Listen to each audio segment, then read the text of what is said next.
Okay, so here we go on the solos and the fills. Classic solo by Boston. Tons of processing going on, you know. Lots of harmonies. Everything is doubled, tripled. There's so much stuff going on, like technically, you know, behind the scenes, like engineering-wise, production-wise. The actual licks are not that tough, but if you're just a guy playing in a band and you go tonight to play this solo, it's not going to sound like it does on the record, okay? It's just not. He's using all kinds of tricks in here, okay, to get that sound. And some people might like that, some people might not, you know? It's very manufactured, very processed approach to getting guitar sound. For me, I love it. I think it's fantastic. I think this is one of the greatest sounding guitar solos of all time. You know, it's just so awesome sounding. But I remember when I was younger, I would go into music stores and say, hey man, I want to sound like Boston. You know, and they kind of look at me like, okay, here's a live one, you know, sell me all this gear and whatnot. But the trick to sounding like Boston is, yeah, he gets a really nice mid-rangey sound, and you know that he actually made equipment to get that sound. This is, you know, one of the things he made right here that I remember I went out and I bought this the day it came out because I thought, wow, man, I got to get that sound. And it's okay. I didn't use it on this video because it's kind of a bit dated now, right? You know, he was very serious about getting his sound. But most of it is just the way he's recorded the parts. They're just double tracked. Everything is double tracked and panned left, right, middle, triple track. There's so much going on, right? Anyways, let's get right into it. We'll start with the fills. So most of this guitar solo and the fills are played on the B string. And I find that a lot of guitar players, me included, really like the B string. You know, the B string, it sings, you know, it's got nice harmonics, and it just sustains like none of the other strings really do. Okay, so he plays a lot of this on the B string. And just before I get going, I know I'm talking way too much here for shut up and play, right? But I got to talk about my sound. What I've done here is I've got my my amp full blast, full gain, 100% gain. I'm using a compressor, Boss CS3 compressor, and I've got my wah pedal. I've also got delay, digital delay about 400. And I've got my wah pedal kind of pressed down, you know, just at the end of that that mid-range sound, just before you get into the real trebly stuff. So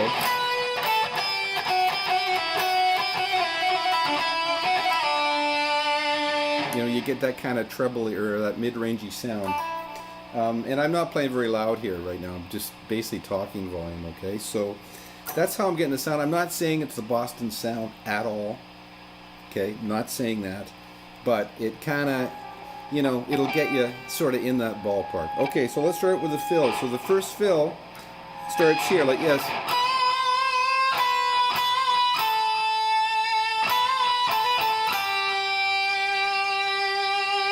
Okay, so we're up here on the B string. Let me turn this down to explain. And the vibrato on that is, I mean, that's not exactly what he's doing, but it's fairly close, okay? You don't want to just go,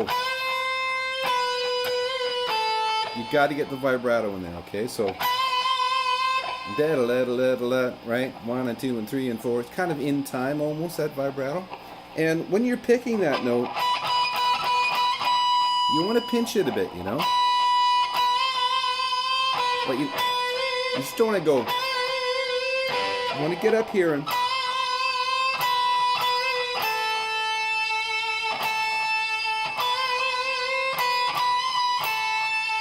you know, so you're getting those harmonic overtones by pinching it. And when I pinch, I don't know, man, if you can see this, but I kind of get a bit of my fingertip in there. I know a lot of guys just go thumb, you know, thumb pick. I get my tip of my finger in there too.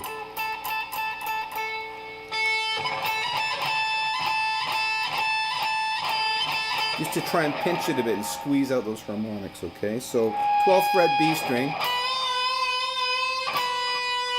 with that little quarter step bend.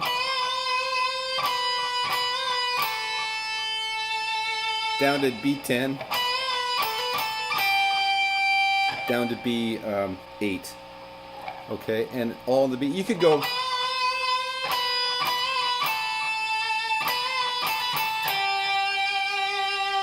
That's pretty good, but I don't know. Just the B string has a different sound.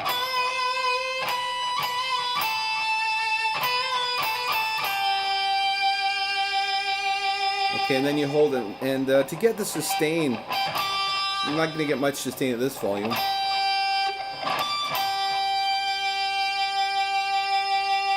But I find if you really press your palm against the strings, the other strings, and you know, kind of just, I push here too on the, just to get kind of anchor.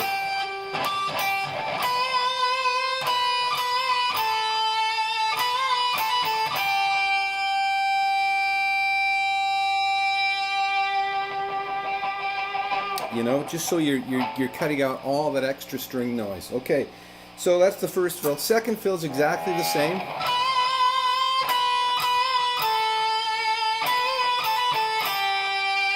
Except he's adding the harmony down here, okay? And that's going to start on the B string again, on B8. And we're doing full step bend there. Okay, so B8, full up to 10. B8, B7, okay?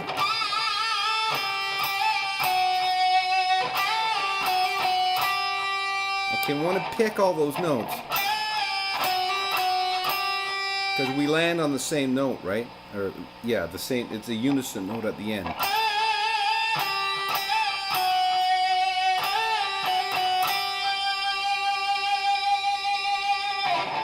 Okay, and while we're on the fills, we might as well just do the last fill. It's exactly the same, it's just a little extended.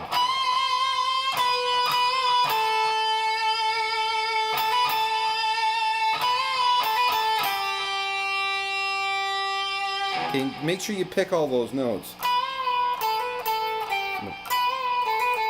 Don't slide it down, you know. Pick it.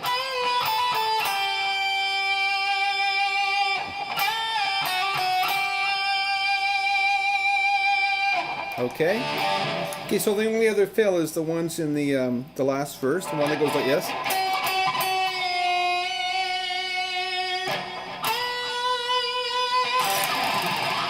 Okay, and that's just I did it here on G9, and it's a full step bend. You start bent, right? And you kind of drift it down a quarter step, right?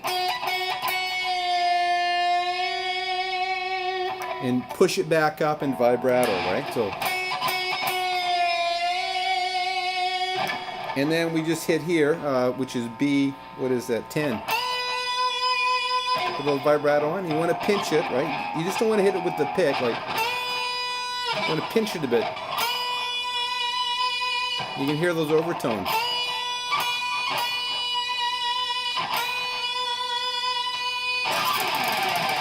And then pick slide, right?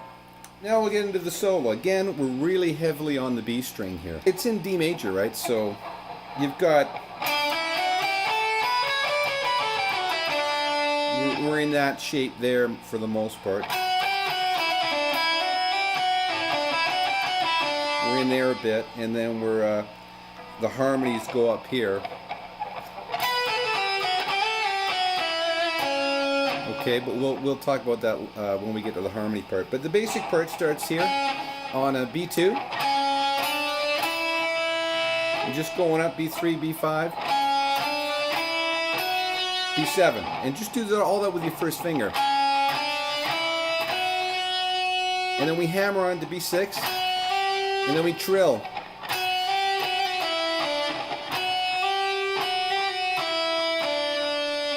G9, G7. And then we do here.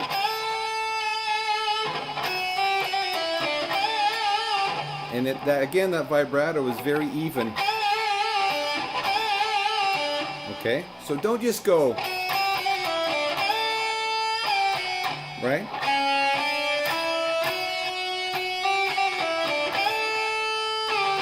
You know, like get that vibrato on there for sure.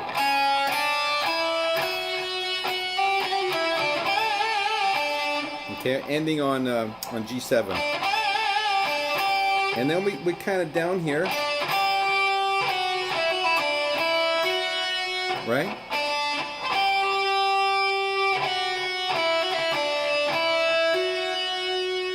Okay, I'm not going to say every fret because, you know, it's kind of obvious where I am here. It's not super fast. Okay, so we kind of shifted position there, right?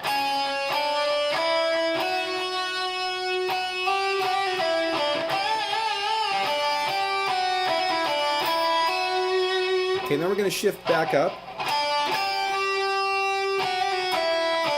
Right? Okay. End the phrase like this. Right? Ending on the A note on D7. Okay, then that guitar goes this. Okay, and the harmony guitar does. Talk about the harmony in a minute. Okay, so here, so far we've got.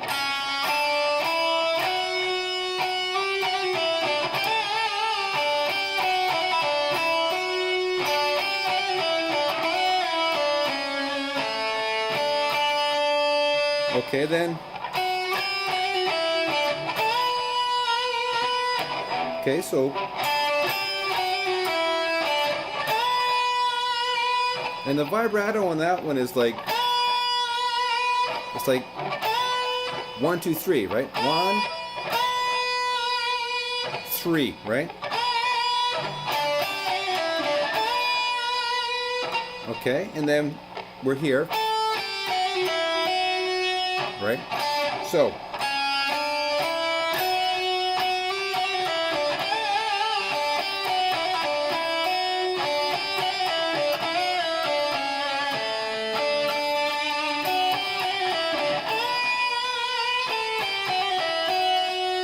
right? And then here, got that little position shift. Okay, and then we end that with a slide from G7 to G11. Okay, D12, D11, D12.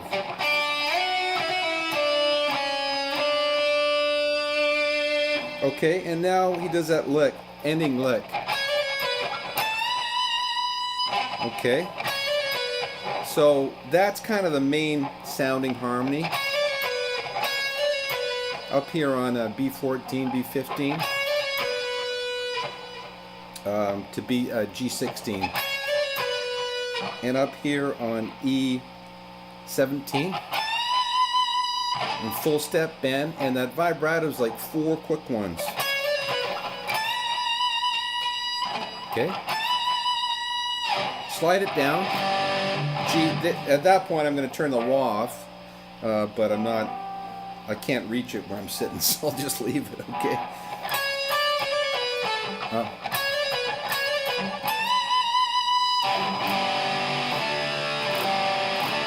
And then it's just you know, G,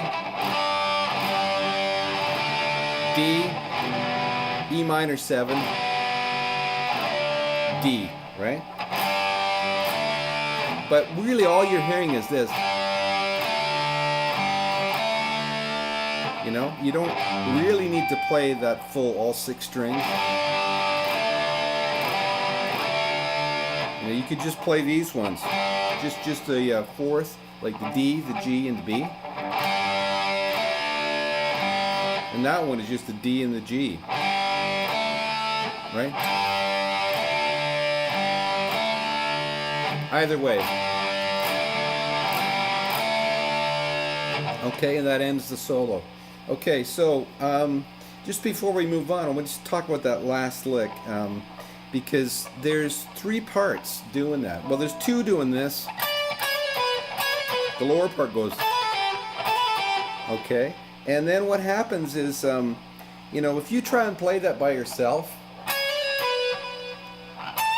you've got a gap there between hitting that note and getting up here, bending it and playing it. Right? You got a gap there. So on the recording, what he does is he goes, right? And he holds that. That's why that part sounds so awesome, because he's holding that lower note. Right? And same here. And then he's just overdubbing that one note. Right? So the guitar, two guitars go, and then the upper guitar goes, and the harmony for this one, right? And then there's actually an upper one. We'll talk about those in a minute, but that's how he gets that sound. So it's like, there's no gap, it's just super solid, okay? Okay, so the first harmony comes in here. So the lead is going,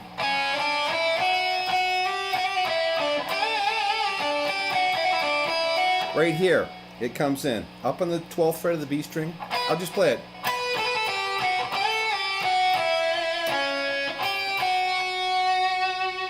Okay, so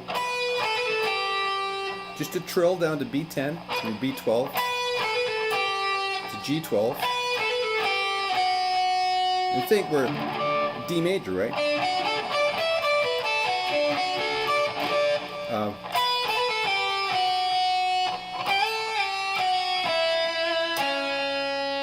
Okay. Ending up on D11.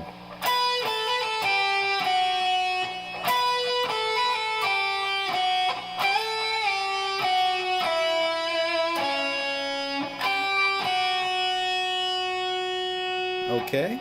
Well, it's actually all unison then, right? And then, well, the lower guitar does that, the upper guitar does this. So we're up on B14 with a quarter step bend. Same vibrato. So 1, 1, 2, 3, right? And then bending back down to B14.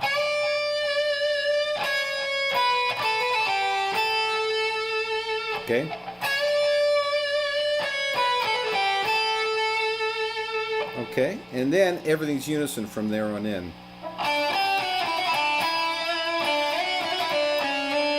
Okay, and then, like I said earlier, that lower part goes, right?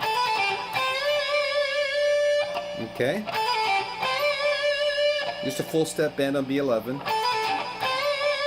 But remembering that you know, but you know, live, how are you going to do this? Well, unless you have like 5 guitar players, you're not, right? So you have to compromise. Okay, and then also, you know, we got the other part. You've got the upper note too, which is just a single note. There's nothing before it, and well, that's what I hear, anyways. All this is just my opinion, right? It's just what I'm hearing. I mean, can't be absolutely totally positive because I wasn't there, right? But I can hear this note up here. So while the other guitar goes, I hear diddly did, right? That's just up here on, what is that, 15, 17, 19, 20, E20, and a full step bend, okay? And then same thing, just okay, so that's it. That's the solo. Like I said, fantastic playing, landmark kind of solo. Just awesome sound. And, you know, year after year, this song gets airplay. And for a lot of different reasons, you know, just great writing, awesome singing. I mean, Brad Delp, unbelievable. And great guitar playing and stellar production. Yeah, I mean, if you're playing this in a band by yourself, it's going to be a tough one. You're just not going to sound like it does on the record. It's not going to happen. But you can get it fairly close. And if you have 2 guitar players, you can, you know, you can get away with it and make it sound pretty decent. All right, I hope you get something out of this one, and we'll talk to you next time.